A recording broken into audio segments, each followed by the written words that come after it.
All right. Welcome back to the Run.down post-game show here on the Strickland YouTube channel. If you're listening to this the day after, Strickland Podcast Network. I am Sam. I'm joined by Con and Jeff of Strictly NFL. Make sure you check out the link in the description for Patreon. Knicks win 120-99 in their second in-season tournament game in the East Group B versus the woeful Washington Wizards. Bringing their record to 7-5. We will get into this game, but before we do that, I do have to do this. The last of the major pro sports leagues kicks off this week, and BetOnline is your top spot for all your NBA action with MLB postseason, which has already passed, NFL and college football, and NHL in full swing. BetOnline is your number one source for wagering news, odds, trends, and predictions. Get everything NBA at your fingertips with both desktop and mobile access for every sport anytime. Head to the BetOnline app today to get in on the action. Don't forget to use promo code BLEAV, that's BLEAV, to receive your 50% welcome bonus on your first deposit. BetOnline, where the game starts. All right, before we get into anything, Knicks, man, is Jordan Poole so bad at basketball? Holy shit. Man, I didn't think I called last game. I thought, this game would be his breakout game, and the circumstances you sure did. and the circumstances, they kind of lined up for him to kind of do so too. No RJ, no Grimes, he has DiVincenzo on him. DiVincenzo's still a pretty good defender, but someone he's familiar with, I just thought, he's the perfect guy. This is the perfect Knicks thing to happen to them. Jordan Poole going off, finally getting his game off. But no, he was absolutely awful. Got benched down the stretch, 8 points. 2 of 11 from the field, 0 for 6 from 3. Just absolutely horrible basketball player. Jesus, man. He is so bad. Holy shit. On the first or second episode of Hot Hand Theory, I went on a 10-minute rant about how bad Jordan Poole is. I was just like, dude, this guy sucks. And then a little bit afterwards, I was like, all right, well, I basically had to retroactively alter my adjustment and just make sure to clarify, okay, guys, I understand he's actually a top 0.1% basketball player in the history of the world. I understand he's actually really good at playing basketball. So please understand that when I'm saying he's bad, I don't actually think he's a bad basketball player in a vacuum. But right now he is playing awful NBA basketball. He's almost unplayable out there because he doesn't do anything well. He doesn't do anything well on the basketball court. My favorite was he scored, and Wally was kind of rooting for him. Wally's a nice guy. He was kind of yeah, Jordan, get going. And then literally the next defensive possession, DiVincenzo blew past him for an offensive rebound and slammed it home. And Wally had to be yep, that was on Jordan Poole. He just stood and watched. And it was just oh man, this poor guy. I don't know if it's confidence. I don't know if it's adjusting to a new scheme. I don't know what it is. Dude is not playing good right now. He's killing their team out there. So bad at the sport. But yeah, let's get into all things Knicks. Jalen Brunson with another pretty solid game in this in-season tournament. Had a really great game versus the Bucks in our first game in the in-season tournament. That was the 45-point game, I believe it was. And tonight he had 32, 7 and 7. And I think you could really see the passing really pop, especially early on. He seems to really have some good chemistry with DiVincenzo. He found him on a couple of passes in the corners, and I thought that was really, I guess, showing, because I think we talked about here on a couple of the post games how some of these games where he had 6 assists or something like that, you couldn't really remember his assists, but I feel tonight you could actually remember some of Jalen Brunson's assists because they were that much more prominent. He was really getting into the lane and then spraying out to DiVincenzo and other guys, getting them involved, which was very good to see. So hopefully he can continue to mix the passing and the the scoring altogether. Yeah, he even had a couple of really nice passes that ended up not being because of just misses. He had one really nice cross court one-handed pass to DiVincenzo. Yeah, DiVincenzo in the corner for a wide open three that DiVincenzo just missed. Really solid game from Brunson. A little bit skewed positively because of the 3-point shooting. Obviously not close to worried yet, but we want to see him get going from twos because that's more repeatable or more sustainable and more repeatable. And I'm not saying, of course, he's a good 3-point shooter. Of course, it's encouraging that he's shooting more pull-up threes and he's hitting them at a higher rate. I'm not trying to hand wave that or anything, but I do think it's important for his overall game to get back to where we know he's capable of inside the arc. And I think he will. But it's just weird to see him continue to struggle. I mean, what was he tonight? He was 10 of 23, 6 of 10. So that means he was 4 of 13 inside the arc. Just very, very weird stuff from Jalen Brunson inside the arc. But aside from that, look, he's in the right spots on defense. He's trying. He up 13. He's beating guys to the ball, diving on the floor, winning jump balls. Like, what else is there to say about Jalen Brunson? He's just a really, really good player, and you just always you love having a guy like that on your team. You know. I think with JB, excuse me, the 2-point shots aren't anything different than what he was taking last year, right? So that percentage is not something I'm worried about at all. I don't think anybody here is.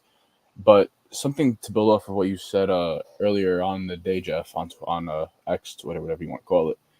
His defense, like, I thought his defense today was pretty good at the ball, or on the ball, I should say.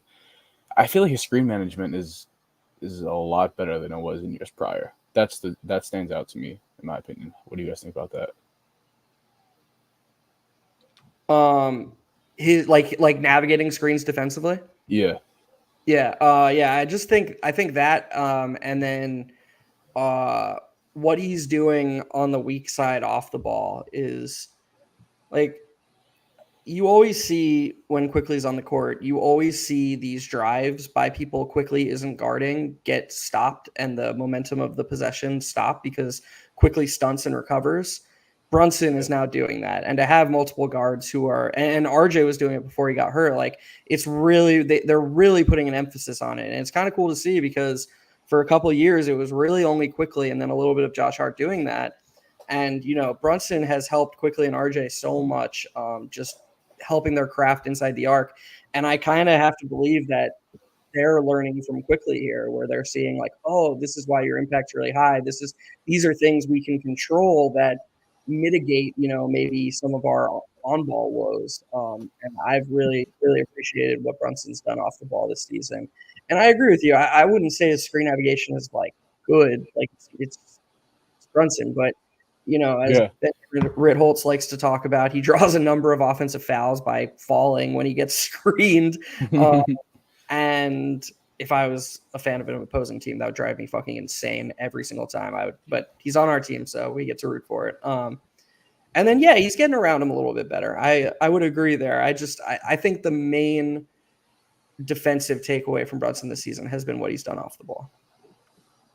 Yeah, and to me, it's noticeable because like it went from being not Trae Young type bad when managing screens, but now it's like okay, like you're not gonna die on the screen every time. So somehow Julius Randle dies on the screen when he doesn't even get screened, which is hilarious. I tweeted it on the Strickland account today when I saw that play. I was just blown away by how lazy that defense was. And then he points at Quickly. Like, and then Quickly looks back at him and he's like, what are you talking about? Yeah. Like, I'm playing in front of my family. You think I wouldn't pick up on defense? But yeah, I mean, Randall is an interesting player. We'll get into him soon. But speaking of, you guys brought up Quickly in terms of how he stunts and recovers. I mean, crazy how we didn't start off the show by just automatically praising Emmanuel Quickly and starting the 6th Man of the Year campaign, or at least continuing it. He's had a great start to the season. Obviously, his best start to a season ever since he's been here. He's struggled every year, I think, in the beginning of the year. So it's incredibly encouraging to see him do this, just picking up where he left off last year.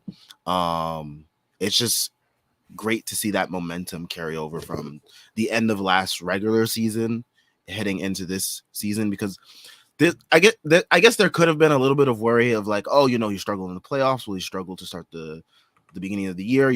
He's coming off the injury and whatnot. But there's no concerns at all. Great game tonight. 27 points, 6 rebounds, 4 assists, 1 steal, 10 of 18 from the field, 3 of 7 from 3, 4 or 5 from the free throw line. And absolutely carried an abysmal unit of Deuce McBride, Fournier, and whatever Josh Hart and iHeart were doing tonight. Yeah, I mean, he absolutely carried us in the beginning of that fourth quarter, helped us keep that lead, helped us extend it, just did everything possible to secure this win, and credit to him for continuing this strong start to the season. What's encouraging to me is I think there's a lot more on the table for him because, of course, I mean, what you said was spot on about how this has been his best start to a season as a Knick, because he is a notoriously slow starter for whatever reason, at least with his shot. I do think that he's going to shoot better. Is his 3-point percentage even over 33%? I don't think it is. I can look that up. Oh, it is. Jeez. Oh, it's almost 40%. Well, that's going to go down. Yeah, I think he's picked up the shooting the last couple of games. Yeah, he must have, because I remember. Yeah, he must have, because I remember it was like 32 a few games ago. But yeah, whatever. I still think he's going to shoot better. He just seems to miss. I mean, I don't know. Maybe my bar for him is too high. And I just haven't. I don't think he's fully locked in defensively like we saw at the end of last season. Right now, he's getting dusted a little bit too frequently on the ball, and then it's okay if he's not the best on ball defender. Like, nobody's expecting him to be Quentin Grimes, but for him to maintain his elite defensive impact despite being just a good on-ball defender, he has to be really, really in tune off the ball.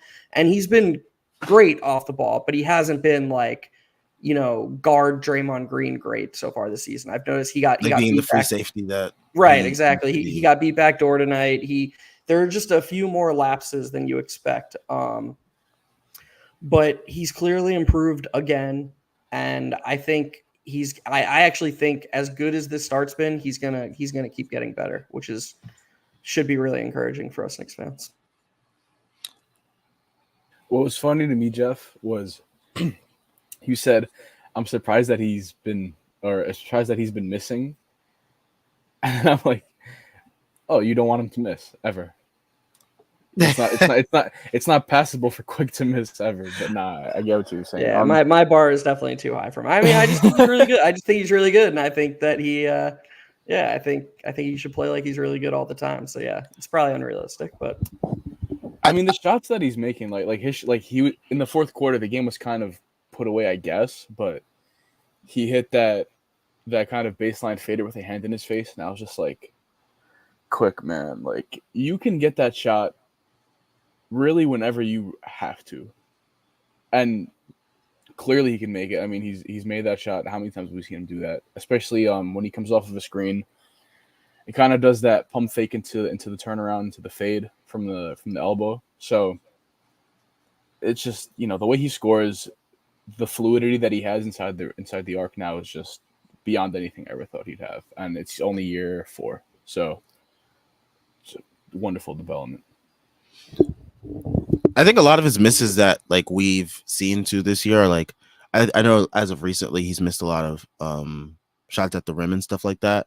I know there was that game, I forgot which game it was. It was a couple nights ago where he was missing a bunch of layups. I think it was versus, hold up, let me pull this up. Who did we play? No, it wasn't versus Atlanta. It was versus the Celtics. It was versus the Celtics. He was missing a bunch of layups, and I think that's what kind of sticks out because he has been so good at finishing as of recently. So to see him miss a bunch of bunnies like he did in that game, and his history versus the Celtics in terms of how good he is versus how good he is scoring versus them. I think that's what makes that a little bit more fresh in the memory. But yeah, I mean yeah, for sure. I'm probably being irrational and just holding him to too high a standard. Yeah, and I mean, right now his season averages look pretty good. I mean, they're a little bit better than they were last year. I mean, at least in terms of numbers, in scoring at least 15 points per game so far, 3.4 rebounds, 3.8 assists, shooting 45% from the field, and he is shooting 39% from three. Wow, pretty good. 88% from the free throw line. So, pretty good numbers all around. Jeff, you said you expect the 3-point percentage to drop a little bit After tonight, right? Didn't he go 2 for 6? What did he go for night from 3? Oh, he went 3 for 7. Why 3 did for I think 7, he went yeah. 2 for? I forgot about the garbage time one where he got the roll. Yeah. I was thinking 2 for 6. So okay, so But his 3-point percentage will stay about the same. yeah. But yeah, I mean, he's been really good. He's been the one, I would say him, Mitch, and RJ have been the three most consistent players to start the year. And having three guys that you drafted and developed to be your most consistent players in their year 5, year 6, and year 4 years, it's pretty encouraging. Contrary to many fans believe on the internet, but yeah, I mean, what more could you ask for from these three guys? I mean, you definitely can't ask for us to be in those top young core rankings that got dropped today. You guys know which ones I'm talking about, right? I did not see which ones. Okay, well, Where did the Knicks get ranked in terms of their young core? So it was from Bleacher Report. Oh, of course, garbage website. And Did they rank the Bulls ahead of us? I don't know if you know, but they have Kobe White and Patrick Williams. So, do they? Yeah. Oh, I love those guys. The Knicks can't compete with that. So they had a graphic or a post, and it said, "Who's the best young team in the NBA?" And they had the Thunder, the Rockets, the Pistons, the Spurs, the Magic, the Blazers, the Warriors, somehow young. I mean, I guess. They had the Jazz. And they had the Hornets. God. They had the Hornets on here with 3 players highlighted. The 3. You guys remember the Warriors game from last season where the Knicks just obliterated them and Reggie Miller was verbally filleting James Wiseman the whole time. Like, oh my God, so much potential. While the Knicks' average age of 24 just blew them out of the building. It was just, oh my God. Yeah, unfortunately, the Knicks will just never get the respect that they deserve. Because expectations are put way too high on them when they start to play well. Every conversation is about where we should be instead of where we're actually at. But yeah, I mean, this game, like it's the thing about these games, these blowouts versus these bad teams. It's like it's sort of hard to take things away from them at a large scale, at least in terms of judging them, just because like the Wizards are so bad. Like they are so bad. And the Hornets were so bad, and the Spurs are another bad team. Like blowing out these bad teams, they really don't tell you that much. I will say some things that were encouraging. DiVincenzo finding the shot for the first half, that was pretty encouraging. I know Schwinn had made a point about he's waiting for things to fully come together for DiVincenzo in terms of the shooting, in terms of the finishing, in terms of the defense, which is always pretty much there every night, but like having it all come together consistently. I think tonight we saw like a little glimpse of that. Mainly with the 3-point shooting, it was really good to see him hit those threes. We haven't really seen him hit threes like that since that Atlanta game, I will say. But yeah, what you guys think about someone like DiVincenzo's game tonight? I thought that first of all, I was surprised that he didn't play more. Like I know Quickly was playing well, but and I know Tibbs doesn't do the like if Quickly's going to play, he's just going to keep playing off the bench. That's just what Tibbs does. Yeah, there's no taking him out for a quick couple minutes and then putting him back in. Yeah, it was strange because Deuce was playing really well in that first half. You mentioned him earlier, Sam, and I wanted to say something. I thought Deuce played a really good game, just overall. I thought that Tibbs could have that would have been a moment to try it because he got Quickly in earlier than he usually does. He got Quickly in at like the 6-minute mark of the first quarter, which was nice. And when he brought Brunson back in for Deuce, it was around the 7 or 8-minute mark of the second quarter, 6 or 7-minute mark. And I thought he could have just rested Quickly and let Deuce go for like 1 or 2 more minutes, and then got Quickly back out there to close the half. That's just something you'd like to see Tibbs do. And like, I get it. I get. He wants his guys out there. He didn't like that the Wizards were cutting into the lead. And the overall minutes look too good. So I'm definitely nitpicking right now. I'm not. This is not a Tibbs rant by any means. I'm just saying it would have been cool to see Deuce play a couple more minutes. I'm surprised DiVincenzo didn't play more minutes, but I do agree with everything you said. That I mean, he went 4 of 8 from 3, looked really confident shooting off the catch, and that's huge for this team. They need his shooting. That's a huge reason why they acquired him. So, yeah, I thought it was cool to see him in rhythm. I love his rebounding. He had 4 tonight, which is fine, but he really flies in for those rebounds, like that putback dunk.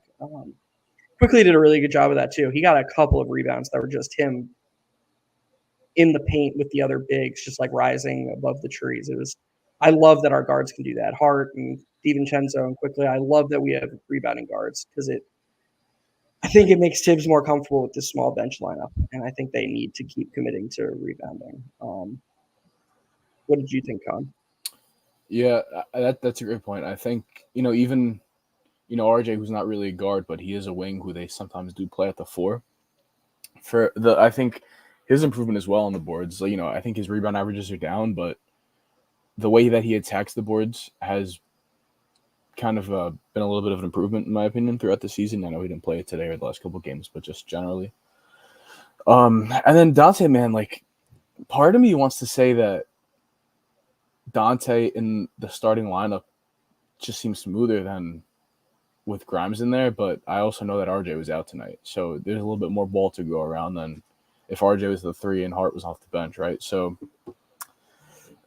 I guess it is what it is. Like I maybe I shouldn't be trying to nitpick here and there when we have 9 legitimately really good players, right? But it's just kind of the wheels turning in my mind watching this game. I'm thinking just knowing Brunson,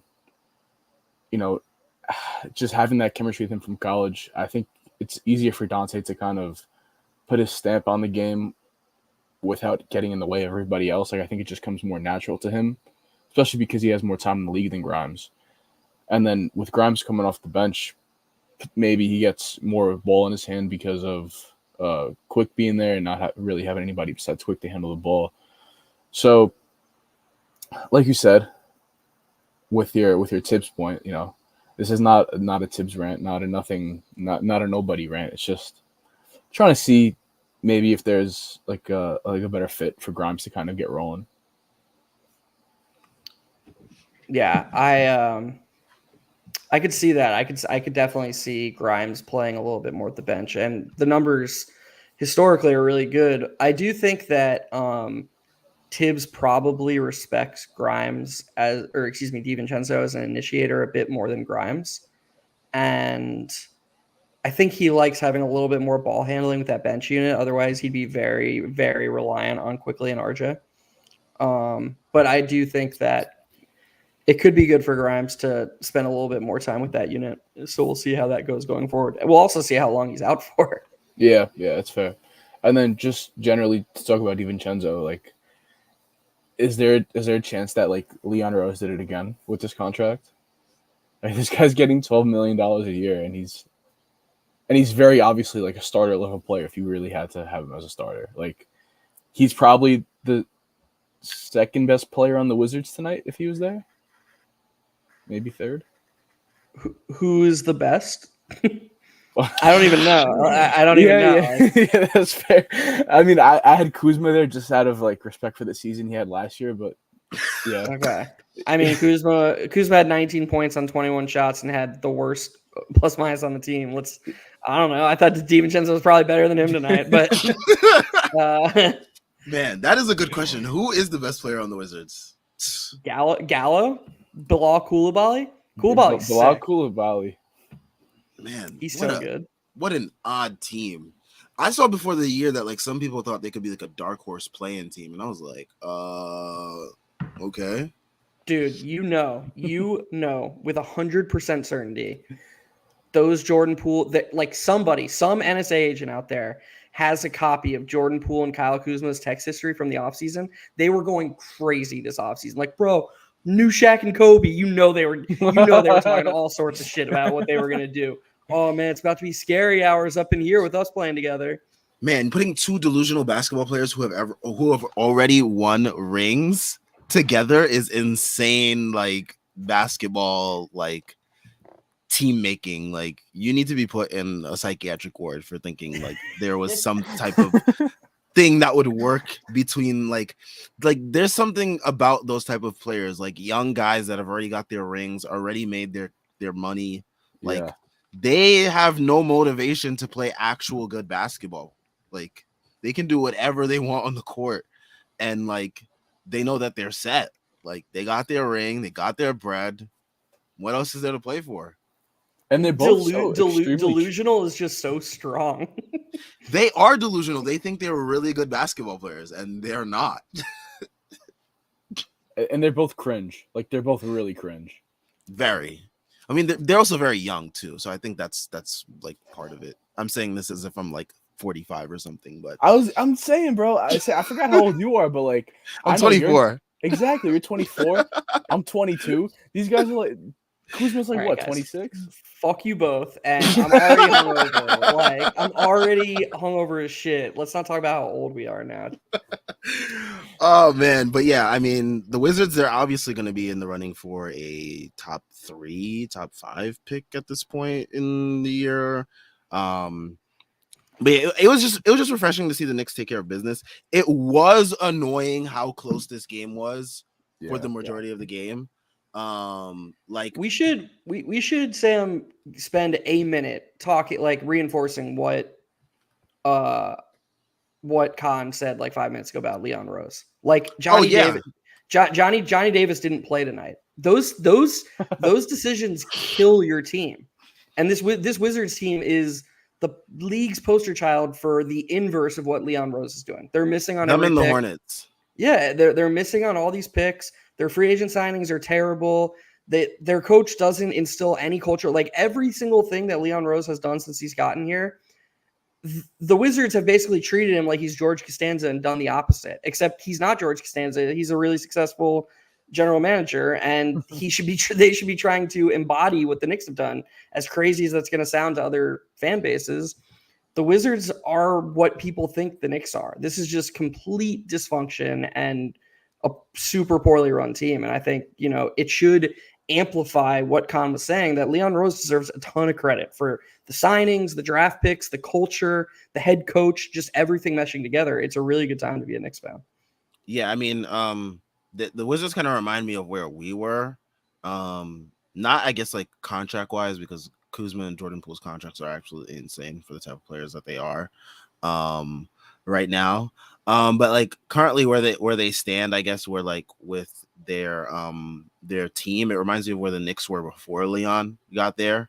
But like they don't even have like the young talents of an RJ Barrett, similar to an RJ Barrett or similar to a Mitchell Robinson, where you can be like, okay, these guys, we can at least bank on them being like rotation players or like solid like NBA starter level players, a couple years into their careers. So that like that's where the Knicks were able to at least have that little bit of a head start. Whereas the Wizards, God bless them. That's all I can say at this point. It's funny because like I think that's what they tried to do with the Jordan Poole thing. Like maybe we know what they try to do, like just rehabilitate his value, kinda.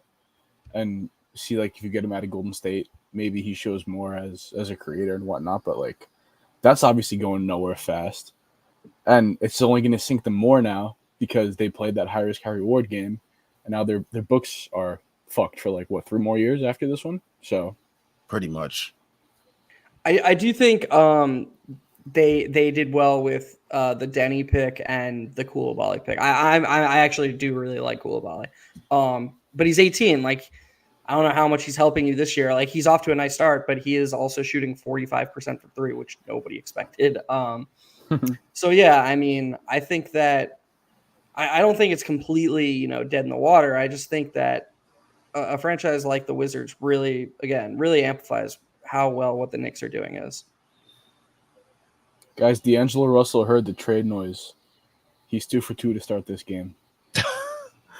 Oh man. Let's talk about D'Angelo Russell's former teammate, who is currently one of our players, Julius Randle. 22, 7, and 8. We haven't talked much about him. 1 steal, 2 blocks. 9 of 18 from the field, 1 of 5 from 3, 3 of 6 from the free throw line. Surprisingly bad free throw shooting night. 6 turnovers. Ugh, gross. But yeah, how did we feel about his game tonight? What's that smell? I don't know. I sort of feel like the rant Schwinn went on the other day. Like, it's just saying the same things over and over again. Like, he had some really good possessions. He created a number of really good looks for teammates. He has a very unique sort of gravity in the way he draws doubles and the openings he's able to create for his teammates. He had just the most frustrating turnovers. His defense is he's not even trying on defense. He does not try on defense against teams he thinks are below him. I don't think his defense is terrible in a vacuum, but like in these games specifically, his defense is really harmful. He just doesn't move. Yeah, I don't know. So he was fine. It was a Julius Randle game, and we get to enjoy. I mean, probably 71 more of them because again, he's That's a very nice word to use. He's an Iron Man, dude. Sam. Sam just making these little. I wouldn't use the word enjoy, but to each their own.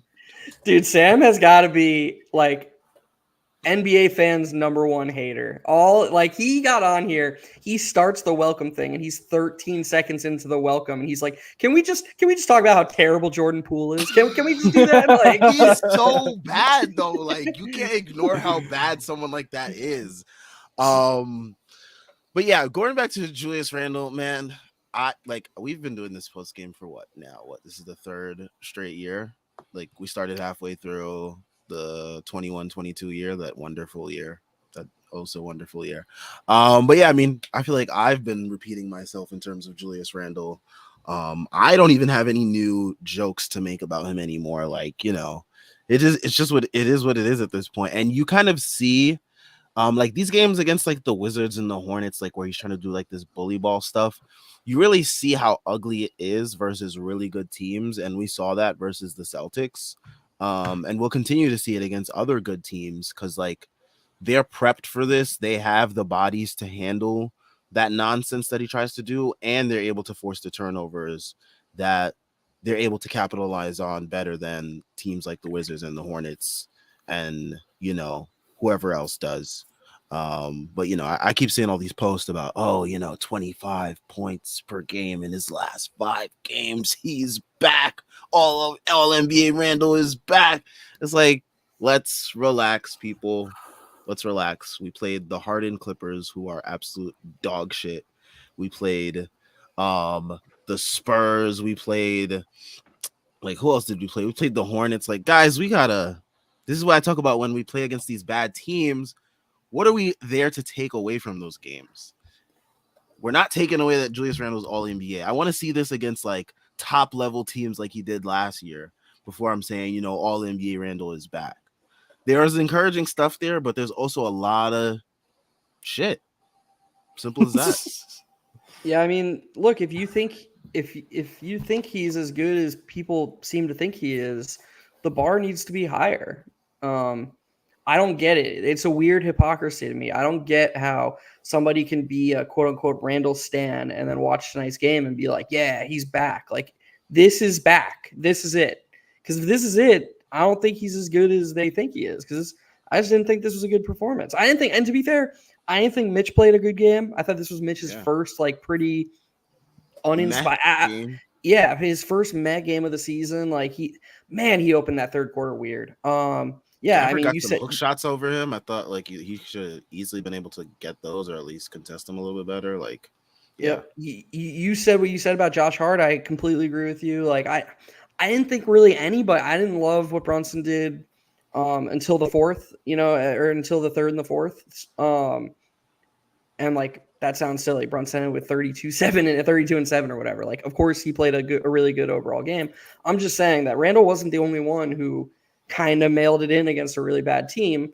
But my point is that Randall's seemingly the only one who gets this treatment of like, oh, he's an all-star, he's an all-NBA player, and then also he's held to the lowest possible bar. And it's like, that doesn't make sense to me. The one thing I would say is with Brunson's non-second half stuff, to me, a half where Brunson puts up, what did he put up, like 6 threes in that first half or something like that?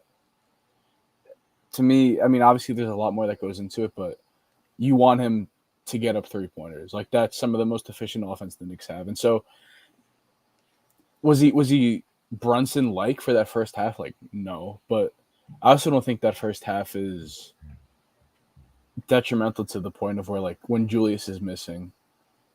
And I guess that's kind of the standard, like, or not the standard, but, like, that's kind of true for everybody on this team who's not Julius. Like, when they're bad, it's not as bad as when Julius is.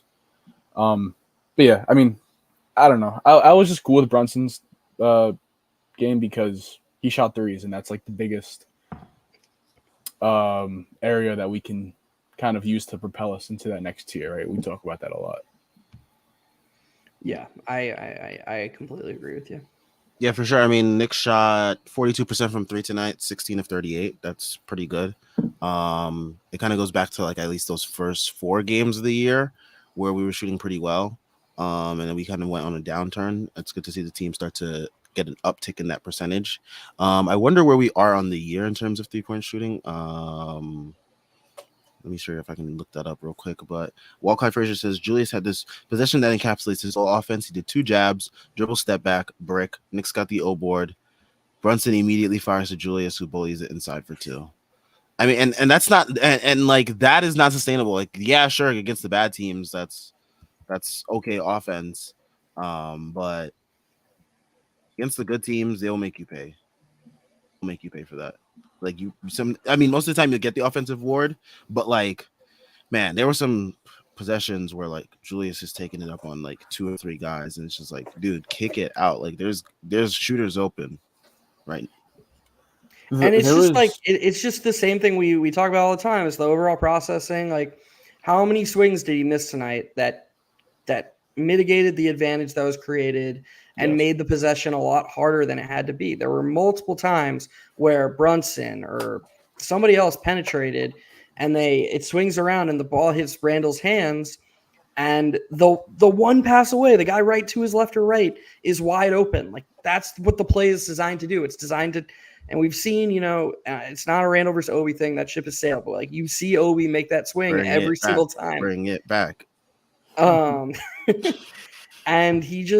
that's not how he plays. He wants to slow it down. He wants to grind it out. And luckily, he is talented enough that he makes it work sometimes. But the times he doesn't make it work are just very, very frustrating.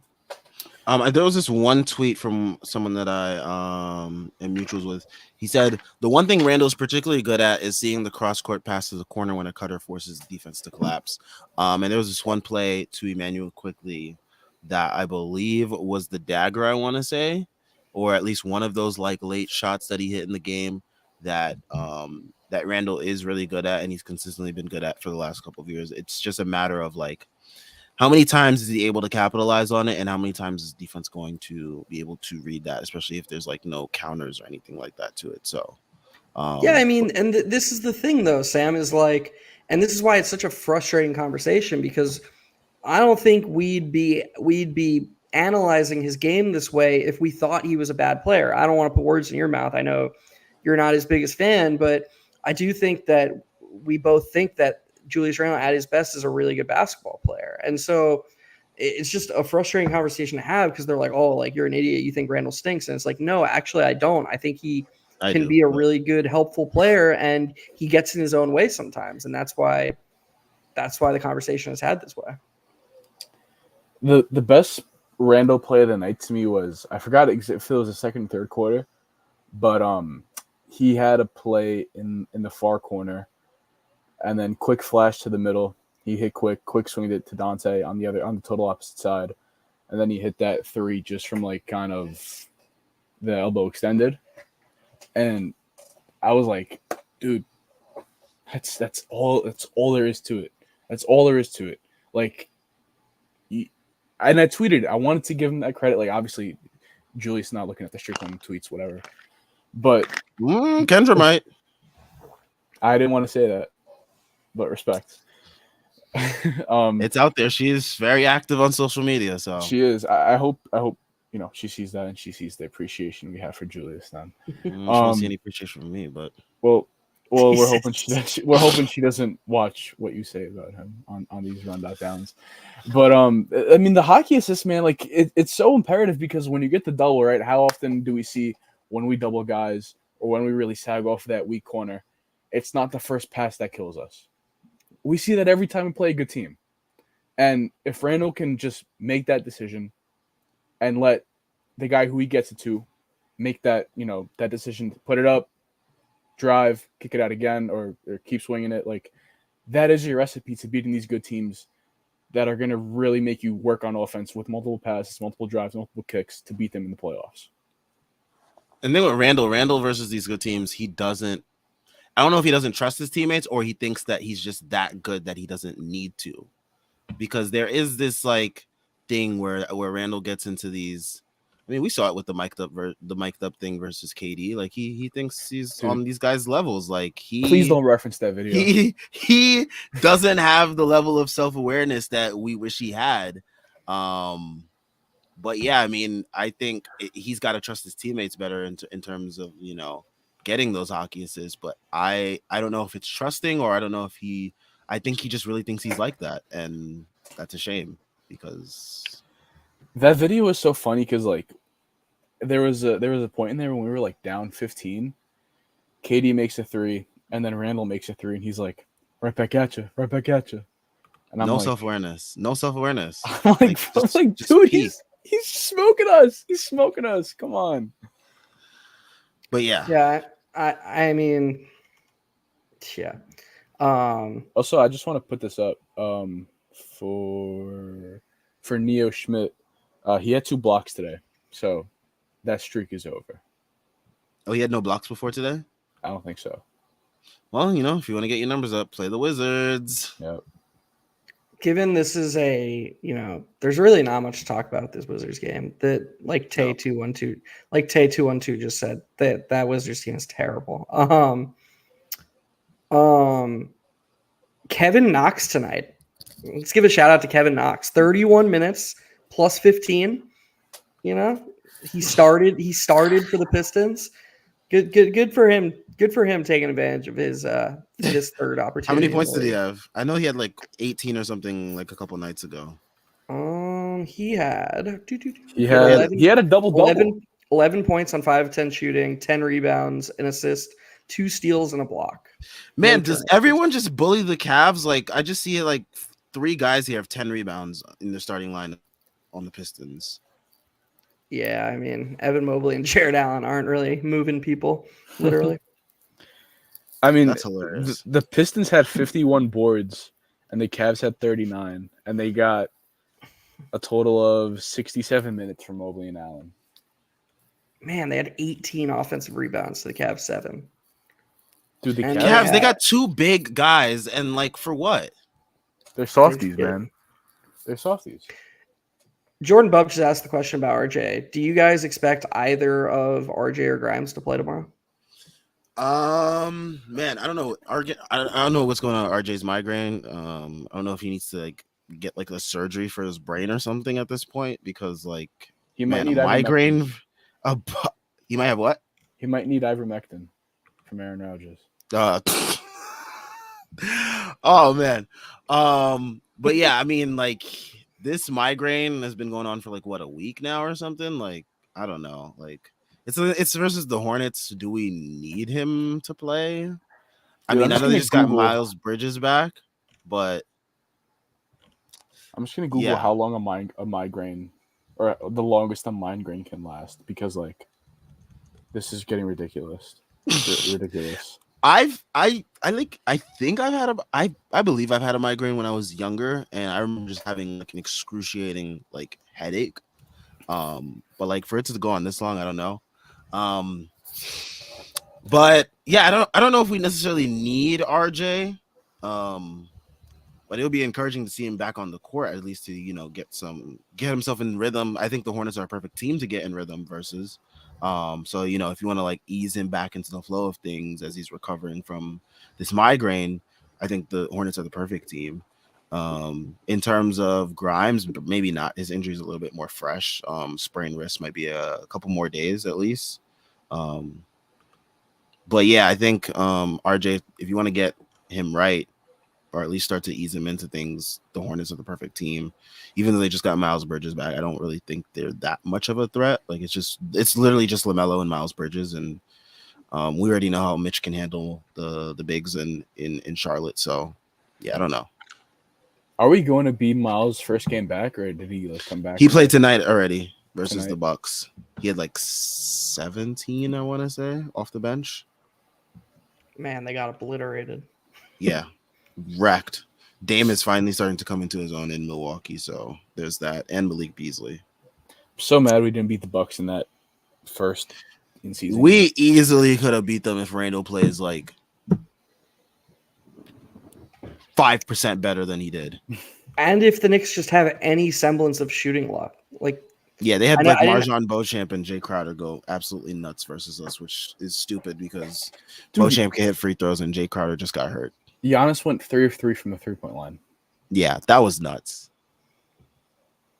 It's definitely a game they should have won. I can't believe they still ended up taking the lead only for, and we didn't even mention the refs. Remember they called the moving screen that got all that moving screen that was just right in front of the refs.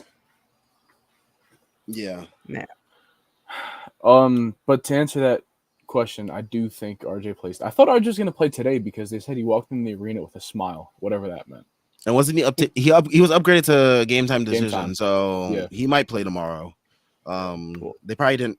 I think Tibbs didn't respect the Wizards enough to. It was probably one or the other type thing. Begley or Katz just reported that RJ made the call. That Tibbs wanted RJ to play, and RJ said, "I don't think I'm ready."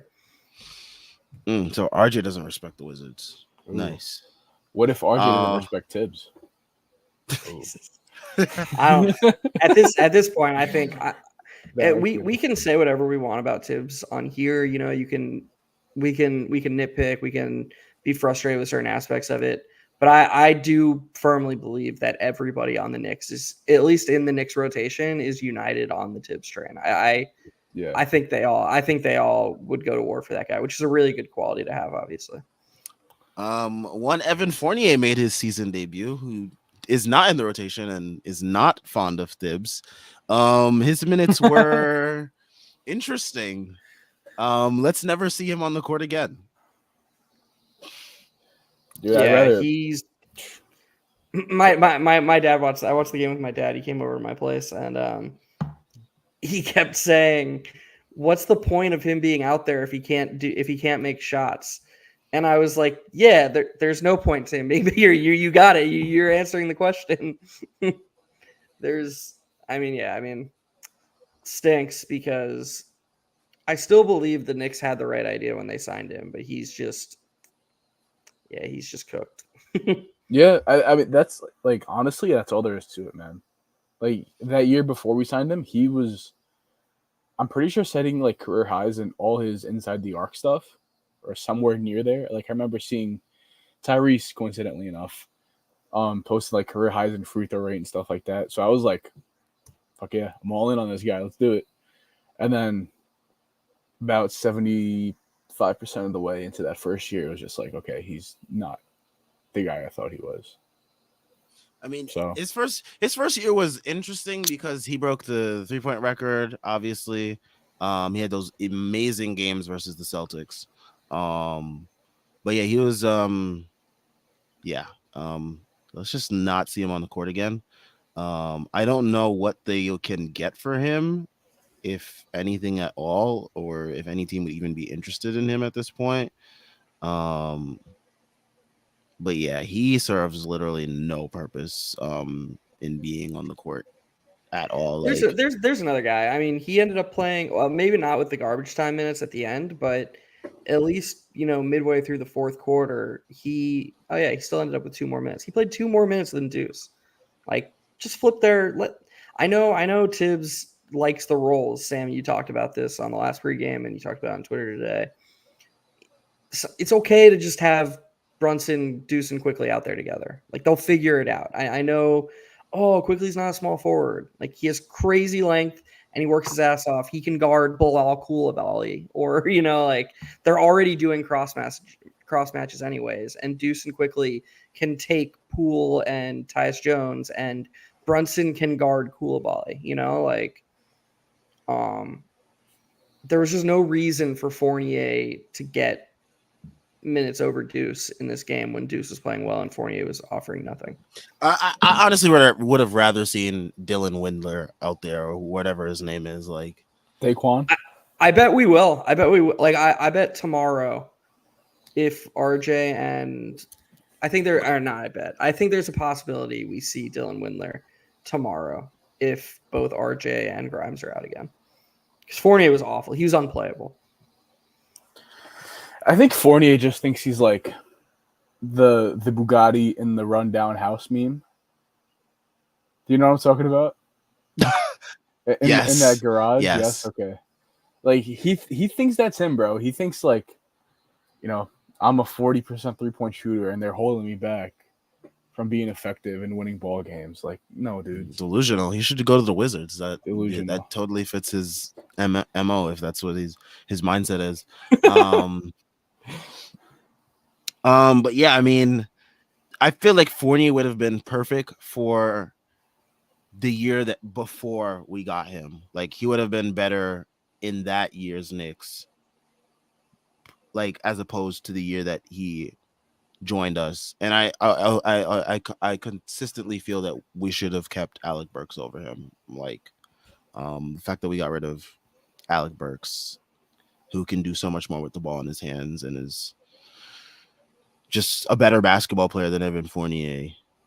But yeah, hopefully we can, maybe snatch him from Detroit, whatever the hell they're doing over there.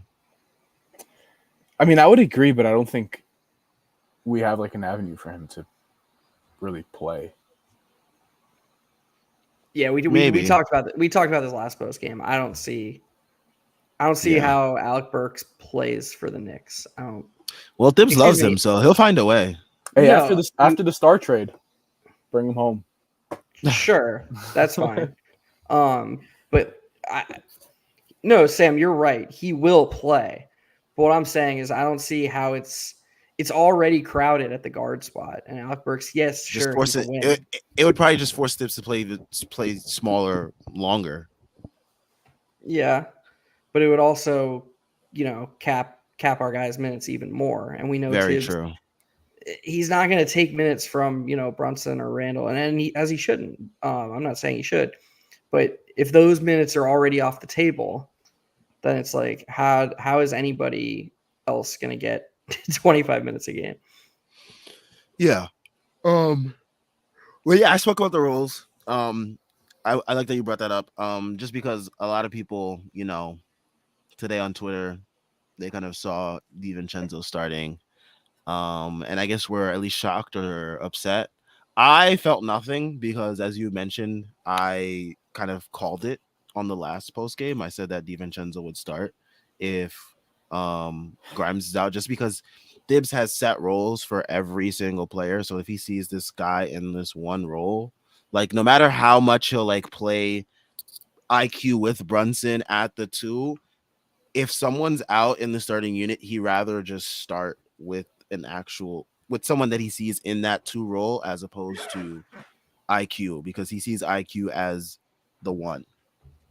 If that makes sense. I think it makes sense. But yeah, I mean, like, he just has set roles for guys, and he's not going to really deter from them, especially when the rotation is as short as it is. And, that's just the way he rolls with things. And that's just the way he's been doing things too. So I don't think he's really going to deter from that. Yeah. Good talk, guys. Good talk. Great analysis from the panel. Yeah. Oh man, James Harden turnover in his first possession of the game. You love to see it. It's gonna be rough. It's gonna be a rough game for him tonight, I think. Houston, they are not a joke of a team anymore. Like, I heard Sam had a James Harden first turnover somehow. I wish that was a bet. I wish you could bet on turnovers on FanDuel and stuff like that, because I would definitely make a ton off Julius Randle turnovers. What? The overs on those? Where was that? Yo. Anyways, I use a multitude of books. But yeah, anyways, man, if you could bet turnovers on a lot of places, it would. Julius Randle turnovers would be cash money.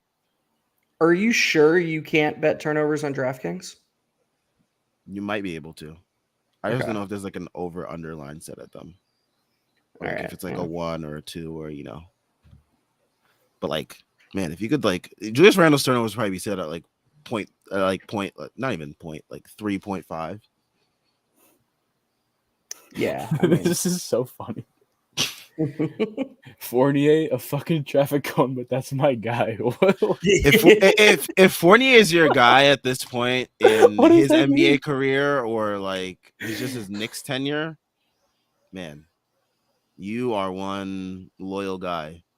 I'll say that.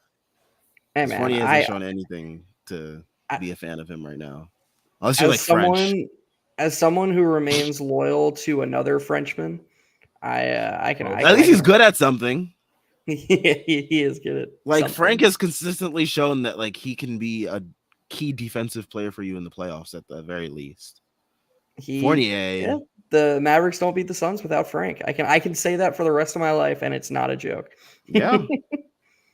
With Fournier, God bless his soul. He made a lot of money, and he broke a Knicks season 3-point record. He'll always have those. That matters more than playing well. To some people, yeah. Sadly. But yeah, I think I guess we can talk about this next game. Hornets tomorrow. I most likely won't be on Postgame tomorrow. But yeah. Play the Hornets. I think we should win despite whether we have Grimes and RJ or not.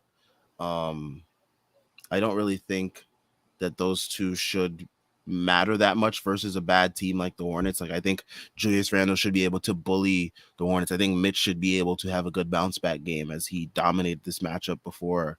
I think Jalen Brunson should be able to take care of the awful point of attack defense of the Hornets. Like, this is a really bad basketball team. The Knicks should be able to comfortably win this game, no matter what. I know it's a weird back-to-back 6 p.m. Saturday night game, but the Knicks should be able to take care of business. Like, I'm not that worried.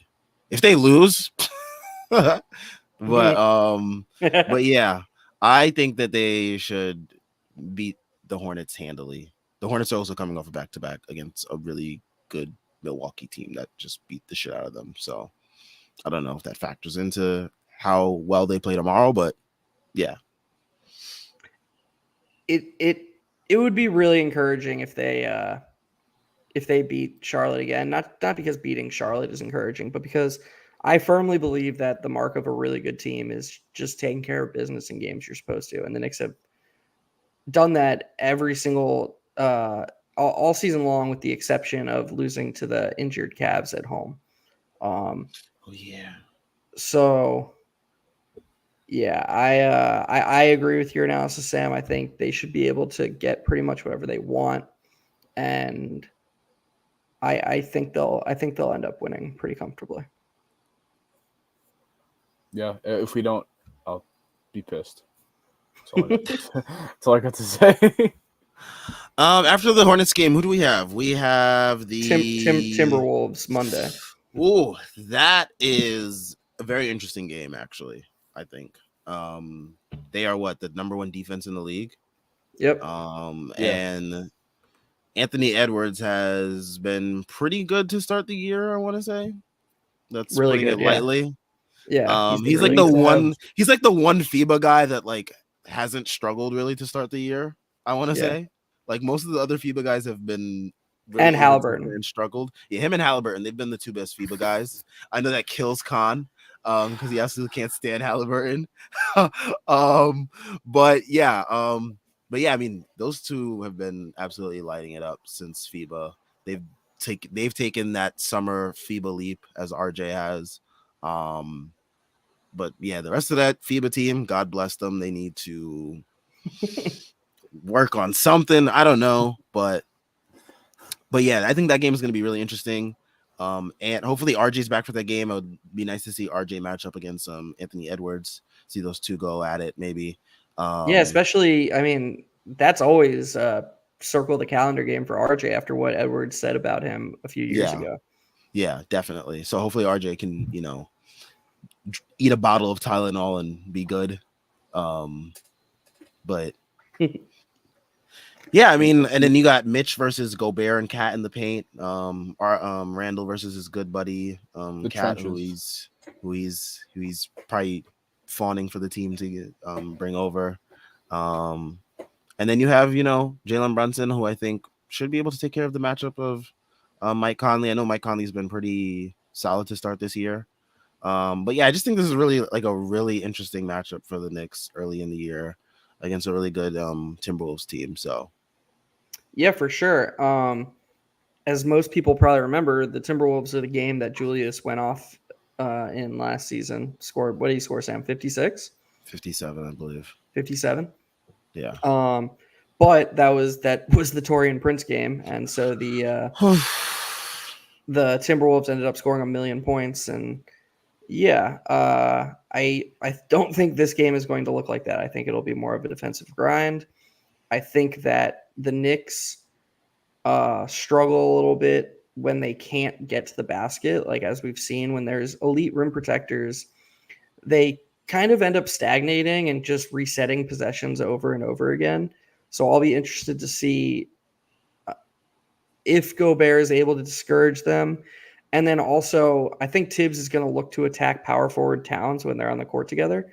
So I'll be very interested to see what they do to try and go after Towns playing out of position. All I know is that this is not game analysis at all, so sorry to follow up what you said with this, but like we need to have the red carpet out for Anthony Edwards because we cannot let him go to the Heat. That's. I mean, Edwards would be I would be very excited to have, but I don't think I feel like the Timberwolves are just going to keep him, don't you? I mean, I'd rather he stay there than go to the Heat, but like he and Spo had like this weird affair going on during FIBA. Like he was like, yeah, I love Anthony Edwards' game. He's so good. And then Anthony Edwards is like, love Coach Spo. He's done so much to help me this offseason. I love the culture in Miami. And then it was like, please no, man. But yeah, that would suck. Also, Taurean Prince isn't there anymore, so we can't have another Taurean Prince game. We can have a Jaden McDaniels game. Right. I was gonna say it'll. I know who can go off against us. It's like a machine in my mind right now. Like I just know. Yeah, I was wrong about Jordan Poole today, but like Jordan Poole's like a special brand of garbage. Jaden McDaniels is actually a good basketball player. So like, no, but exactly. So it's not gonna be him, bro. Like, it's gonna. Taurean Prince has been like pretty semi decent for the Lakers. He's had a couple fake games this year. Sam, it's gonna be Troy Brown. Fake games, dude. Troy Brown. All right, Con, go to sleep. Troy Brown. Man, you know what? I I wouldn't put it past like something like that happened to the Bro, Knicks, honestly. take that. Or you know what? Shake Milton. Does he play? I don't even know. Yeah, no, but Shake plays. Shake does play. Shake. Oh, it's gonna be Shake or it's gonna be Nas Reed. Oh my god, it's gonna be Nas Well, Nas Reed. Reed's coming back. good. Nasri's good though. Yeah, but like I could see like Nas Reed going off for like 25 versus us for something that like he usually gets the calm 15, a game or something like that. But like I could see him going off for 25. I got it. I know who's going off. The 3-name dude. Nikhil Oh, I was just about to say Walker. that. Oh my god. He's going versus off. his Yeah. Canadian brethren. Versus his Canadian brethren. Oh my god. Yep. Yep, I could see it. Virginia Tech product. How special. Oh my god, I could see it. It's gonna be him, Milton, or get this, Kyle Anderson. Kyle Anderson's just gonna randomly start shooting threes versus Dude, us. I was thinking like, okay, I was really between Kyle and Troy, and then I was like, I have more respect for the New Jersey native than to put him on that bad player who lights up the Knicks category. No, I just see Kyle Anderson as being the guy who doesn't shoot threes to shoot threes versus the Knicks and make them. Like that's the a problem classic. The problem is Tibbs obsesses over closeouts and rotations, and Kyle Anderson's release is so slow. Yeah. But who's gonna be the one on him? Like it's gonna be like Julius, like that's half-heartedly. That's interesting. That's a really good point. I know how this goes. Come on, it's gonna be Julius going like, I don't need to close out on Kyle Anderson, and Kyle Anderson just starts lighting it up because he has a million seconds to load up that catapult to throw up a 3-pointer. Sam, Chris Bernhard raises a very good point. What the hell were you talking about yesterday, bro? That was a joke. That was a joke. Okay. Well, I mean, I don't know, dude. Man. It's hard to tell from Twitter if you're being sarcastic.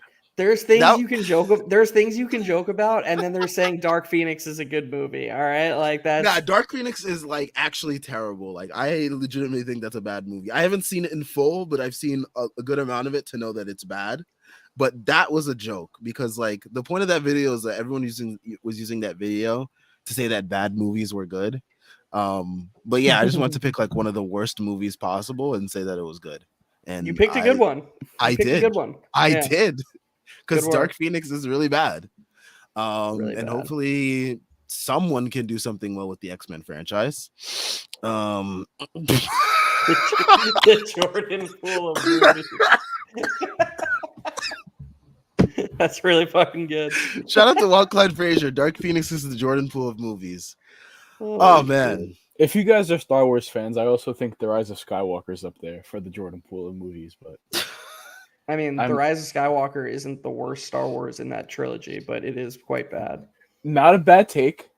I'm not there with you because, dude, if you want me to send everyone to sleep, I will just rant for the next 30 minutes about how The Last Jedi is the worst movie ever made. The worst movie ever made, and fuck anyone who thinks otherwise. What the hell? We'll end off Strictly NFL this week with talking about Star Wars. That's what we'll do. The thing is The Rise of Skywalker couldn't do anything. They were put in a box. Like, The Force Awakens was not good, but it was fine. And there were tons of interesting threads opened up. And The Last Jedi was like, no, fuck that. We're going to ruin every single thing about this trilogy and make sure that the last movie in the trilogy has no chance. The thing with The Last Jedi, like, besides all the bullshit with Luke and all that stuff, they started it. They started it right after the end of episode 7. So coolies. So in a new trilogy where we have tons of new characters and you just killed Han Solo, we don't have any development going on in the first 2 movies. We have to jump to this trilogy that not only has to develop them but has to undo the stuff they did in episode 8. And like yeah. Sorry everybody. Dude, Rose's character is introduced to us. We, the audience, are introduced to her as the sister of someone who died for the cause. Then she zaps Finn because Finn is about to abandon the cause. He's going to be a coward and a traitor. Then at the end of the movie, he's about to sacrifice his life for the cause. She stops him. She stops him, kisses him, and they use the laser beam killing their friends as a romantic backdrop to their first kiss. Like, literally, their friends are dying because Rose stopped Finn from killing himself. their friends are dying, and they use that laser beam as a romantic backdrop. And she says, "Oh, we're not going to win by killing what we hate. We're going to win by saving what we love." No, bitch, you're going to lose because you just stopped him from saving everybody. You're literally going to lose. She didn't know. Oh my God, it is the worst fucking movie ever. I can't believe. Jesus, man. Sorry. Oh man. Sorry, everyone. I think this, we got the chat turned up. Look at this. Fuck yeah, Chris. And by the way, I just want to say one thing. I said I shouldn't call a woman a bitch because I think her character's bad. That's poor taste. So I apologize for that. That was an emotional response to a terrible movie. It's not her fault. It's not her fault the writers made her character illogical and bad. Oh man. Ryan Johnson. Don't you're not safe in these streets, Ryan Johnson. Sorry. But he made Knives Out. We know he's talented. Like, I don't understand what he was doing. It's like, this sounds like how we talk about Julius Randle when he's like shitting himself. It's like, hey, we know you can do this. Why are you doing that instead? Yeah, I mean, exactly. Like, yeah, we know what he's capable of. Like, why? Well, why did he do this? Why did I sit? Oh my God.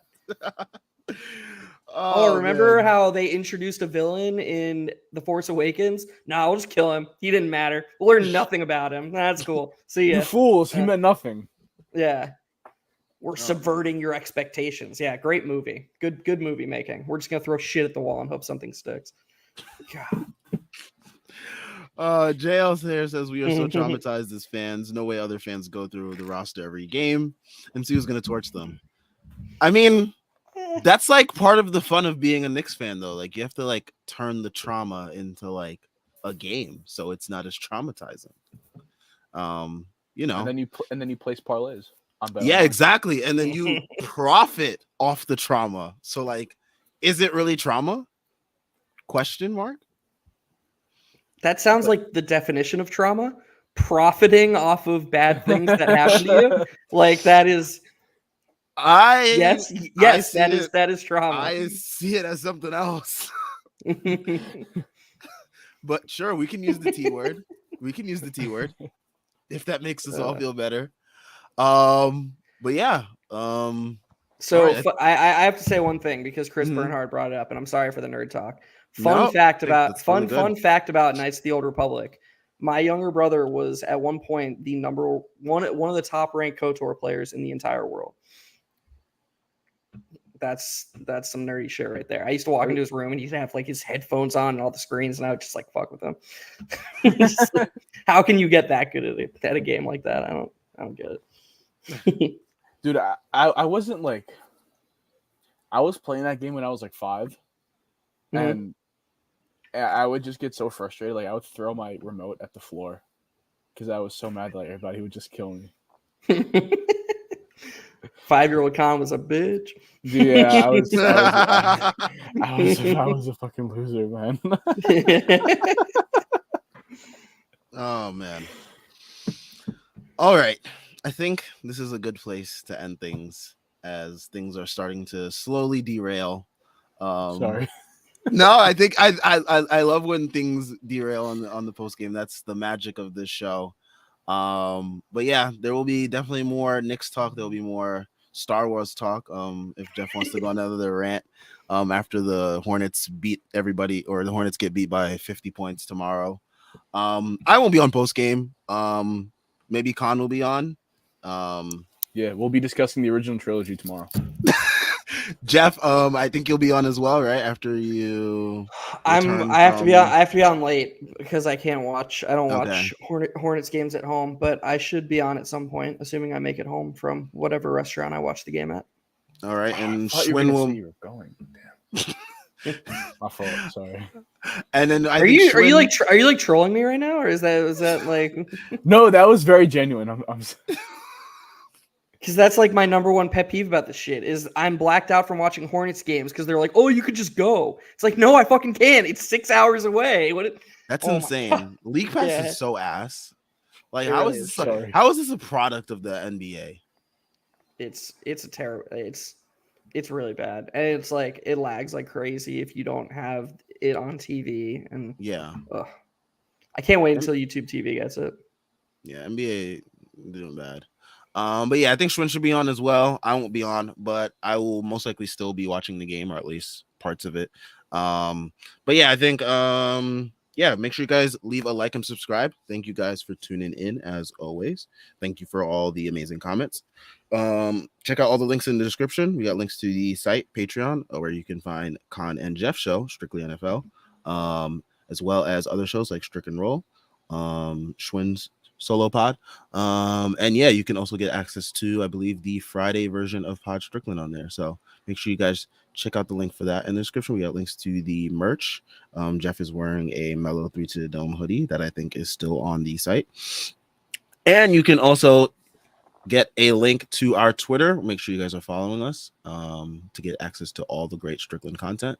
And yeah, they will catch you guys tomorrow. So everyone, enjoy the rest of your night and enjoy your Saturday until next game.